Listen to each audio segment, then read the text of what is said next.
महायुतीतून शिवसेना उद्धव बाळासाहेब ठाकरे हा पक्ष बाहेर निघालेला आहे. या महायुतीतून जवळजवळ राष्ट्रवादी काँग्रेस हा पक्ष बाहेर निघालेला आहे. मग या दोघांची संभाव्य युती होऊ शकते का? कोणाबरोबर युती करायला तयार आहोत जे आमच्या तत्वांप्रमाणे म्हणजे माझ्या पक्षाच्या प्रिन्सिपल प्रमाणे जे चालतील. ही वेळ नाही की स्वतः कुठेतरी जाऊन जर उद्धव बोलणे बाळासाहेब करायचे. ठाकरे या पक्षाचा जर तुमच्याकडे प्रस्ताव आला हा. तर राजाराम मुलीक यांची काय भूमिका असेल? मी प्रस्ताव आल्या आल्या ताबडतोब माझ्या पक्षश्रेष्ठींशी संवाद साधेन. त्यांचा सिग्नल घेऊन पुढे होऊ आम्ही. महायुतीचा कॉल आला तर तुम्ही काय कराल? आता कॉल आला, कार्यकर्ते पुढे गेलेले आहेत, सगळ्यांच्या आशा पल्लवित झालेल्या आहेत. त्यामुळे ह्या घडीला काय सांगता येत नाही. युती होण्याची जी वेळ होती त्याच्यासाठी आम्ही जे प्रयत्न केले होते त्या प्रयत्नाला यश आलं नाही हे दुर्दैवाने मला बोलावं लागतं. आपण पाहताय टॉप 10 महाराष्ट्र न्यूज. वसई विरार शहर महानगरपालिका निवडणुकीच्या उमेदवारी अर्ज भरण्याच्या प्रक्रियेला आता अंतिम टप्पा लागलेला आहे.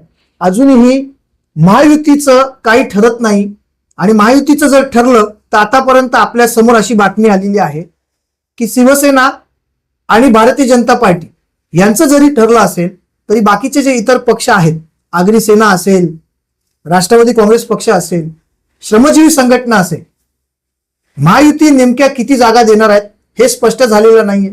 त्यात राष्ट्रवादी काँग्रेस आता स्वबळावरती लढणार आहे असं चित्र दिसतंय. परंतु असं झालं तर या राजकारणामध्ये काय होईल? वसई विरार शहर महानगरपालिका निवडणुकीत या सगळ्या गोष्टींना नेमकं मतदार कशा प्रकारे पाहतील या सगळ्या विषयाशी चर्चा करण्यासाठी आज आपण राष्ट्रवादी काँग्रेस पक्षाचे जिल्हा अध्यक्ष राजाराम मुल्लिक यांच्याकडे आलेलो आहोत. जाणून घेऊया त्यांनी काही आपल्याला माहिती दिलेली आहे. यापूर्वी त्यांनी एक पत्रकार परिषद घेऊन या सगळ्या गोष्टींचा खुलासा केला होता. मुल्लिक साहेब, टॉप 10 महाराष्ट्र न्यूज मध्ये आपलं स्वागत. नमस्कार. आता तुम्ही एकला चलोरेच्या भूमिकेमध्ये आहेत, परंतु भारतीय जनता पार्टी अजूनही सांगते की आम्ही अजित पवार राष्ट्रवादी काँग्रेस या पक्षाला आम्ही सोबत घेतले नाही. मग नेमकं काय आहे? तुम्ही एक बोलताय, ते एक बोलतायत, खरं काय आहे? निवडणूक उमेदवारीसाठी फॉर्म भरण्याचे तारीख काय? फक्त 2 दिवस उरलेले आहेत. 2 दिवस उरले आहे. मग ह्या 2 दिवसामध्ये युती करून आपण कसं फेस करणार आहोत? युती व्हावीसाठी आम्ही आग्रही होतो, ते सकारात्मक बोलत होते, पण शेवटपर्यंत त्यांनी सकारात्मक काही केलेलं नाही. शेवटी आम्हाला स्वयं निर्णय घ्यावा लागला आणि आमचे उमेदवार आम्ही त्याप्रमाणे ठरवलेले आहेत. आता आम्ही फेस करणार आहोत, कारण शेवटी आमच्याकडे उमेदवार आहे, त्यांना न्याय मिळाला पाहिजे पक्षाच्या कार्यकर्त्यांना. त्यासाठी आमच्या पक्षातर्फे आम्ही निर्णय घेतलेला आहे आणि उमेदवारी अर्ज आम्ही उद्या आणि परवा सादर करणार आहोत. त्यांच्याकडून समोरून आम्हाला आता काहीच मेसेज आलेला नाही. आम्ही त्यांच्याशी संपर्क साधण्याचा प्रयत्न केला, त्यांनी त्याला रिस्पॉन्स दिलेला नाही. अशी परिस्थिती आहे. गेल्या अनेक वर्षापासून वसई विरारच्या राजकारणामध्ये तुम्ही राजकीय सहभाग दिलेला आहे. मग ती लोकसभेची निवडणूक असेल, विधानसभेची निवडणूक असेल, अगदी वसई विरार महानगरपालिकेच्या झालेल्या 2 निवडणुका असतो. हितेंद्र ठाकूर आणि म्हणजे आता 2 आप्पा आपल्याला पाहायला मिळतात. एक राजन आप्पा आहेत आणि एक हितेंद्र आप्पा.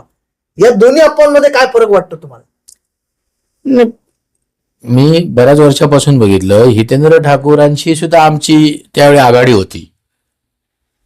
असं नाही की आम्ही मागितलेलं त्यांनी दिलं, पण जर द्यायचं नसेल तर त्यांनी सांगितलं की हे माझ्याने होणार नाही, इतक्या जागा मिळणार नाही. मग आम्ही स्वबळावर लढवत होतो.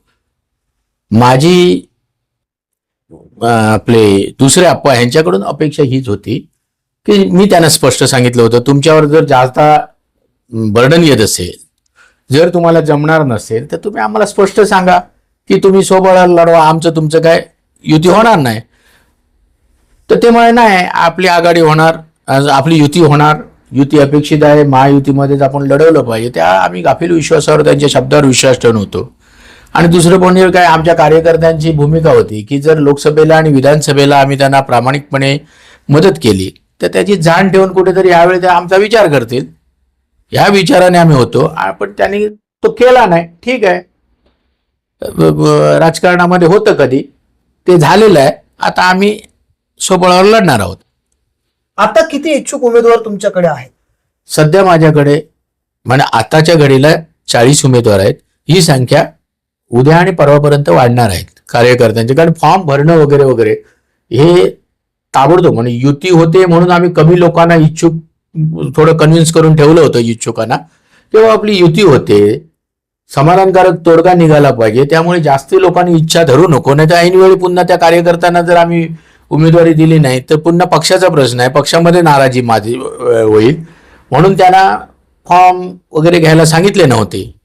पण शेवटच्या घडीने ह्या जी प्रोसेस झाली त्यामुळे आता कार्यकर्त्यांनी सुरुवात केलेली आहे. काय आपणाला माहिती आहे फॉर्म भरणं किती क्रिटिकल आहेत, काय काय त्याच्यासाठी प्रोसिजर करावी लागते. त्याच्यामुळे साहजिक उशीर होणं ठीक आहे, पण कार्यकर्ते मेहनत करतायत आणि फॉर्म्स सगळे तयार करतायत. उद्यापर्यंत आणि परवापर्यंत म्हणजे शेवटच्या घडीला आमचे फॉर्म्स गेले की तुम्हाला एक्झॅक्ट फिगर मी देईन.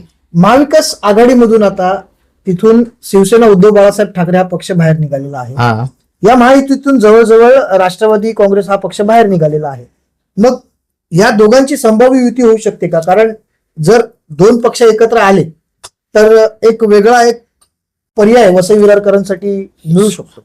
लोककल्याणाच्या हेतूने आम्ही कोणाबरोबर युती करायला तयार आहोत, जे आमच्या तत्वांप्रमाणे म्हणजे माझ्या पक्षाच्या प्रिन्सिपल प्रमाणे जे चालतील.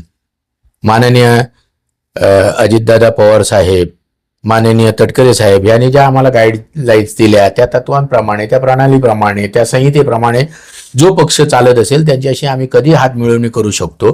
परंतु त्यांचं प्रपोजल आता पुढे येऊन दे. आम्ही स्वतः आता ही वेळ नाही की स्वतः कुठेतरी जाऊन समजा जर बोलणे उद्धव करायचे. बाळासाहेब ठाकरे या पक्षाचा जर तुमच्याकडे प्रस्ताव आला हा, तर राजाराम मुलीक यांची काय भूमिका असणार? मी प्रस्ताव आल्या आल्या ताबडतोब माझ्या पक्षश्रेष्ठींशी संवाद साधेन, त्यांचा सिग्नल घेऊन पुढे होऊ आम्ही. तिचा कॉल आला तर तुम्ही काय करणार? आता कॉल आला, कार्यकर्ते पुढे गेलेले आहेत, सगळ्यांच्या आशा पल्लवित झालेल्या आहेत. त्यामुळे ह्या घडीला काय सांगता येत नाही. युती होण्याची जी वेळ होती त्याच्यासाठी आम्ही जे प्रयत्न केले होते त्या प्रयत्नाला यश आलं नाही हे दुर्दैवाने मला बोलावं लागतंय. त्यावेळी आम्हाला जर सकारात्मक दृष्टिकोनातून त्यांनी जर ऑफर दिली असती तर युती होऊन गेली असती. किती जागा तुम्ही मागितल्या होत्या? आम्ही 12 जागा मागितल्या होत्या, पण त्यांनी देऊ काहीच केलं नाही. आणि 12 जागा मला वाटतं पक्षाच्या दृष्टीने बरोबर होत्या, पण त्याने हातच पुढे गेला नाही. ते डायरेक्ट नाही म्हणाले की तुम्हीच बाहेर पडला? तर ते नाही म्हणाले नाही, ते होय म्हणाले नाही, पण शेवटपर्यंत ते सांगत होते की आघाडी झाली पाहिजे. माननीय नामदार अजितदादा पवार साहेबांचे मतदार वर्ग इथे आहेत, त्यांना मानणारी लोक आहेत. या बाबतीत आमचे दोघे सहमत होतो. आमदार राजनजी नाईक साहेब आणि मी सहमत होतो आणि त्यांनाही त्याची जाण आहे. म्हणून तर ते अजूनपर्यंत महायुती म्हणतायत, पण महायुतीच्या दृष्टिकोनातून जे करायचं ते त्यांनी केलं नाही, हे दुर्दैवी आहे. आपण जर पाहिलं तर या निवडणुकीमध्ये खरी चुरस महायुती आणि महाविकास आघाडी या दोन आघाड्यांमध्ये आहे. असं असताना आता तिसरी आघाडी आपल्याला जवळजवळ पाहायला मिळेल. कारण महाविकास आघाडीतून शिवसेना उद्धव बाळासाहेब ठाकरे हा पक्ष बाहेर पडलेला आहे, तर महायुतीतून राष्ट्रवादी काँग्रेस हा एक महत्वाचा पक्ष बाहेर पडलेला आहे. असं असताना आता हे दोन पक्ष जर एकत्र आले तर वसई विरारच्या जनतेसाठी एक नवीन पर्याय मिळेल. आता येणाऱ्या काळामध्ये राष्ट्रवादी काँग्रेस आणि शिवसेना उद्धव बाळासाहेब ठाकरे पक्ष एकत्र येईल का? आपल्या सर्वांना याविषयी काय वाटतं कमेंटच्या माध्यमातून आपली प्रतिक्रिया आम्हाला जरूर कळवा. Top 10 Maharashtra news Vasai Virar. धन्यवाद. धन्यवाद.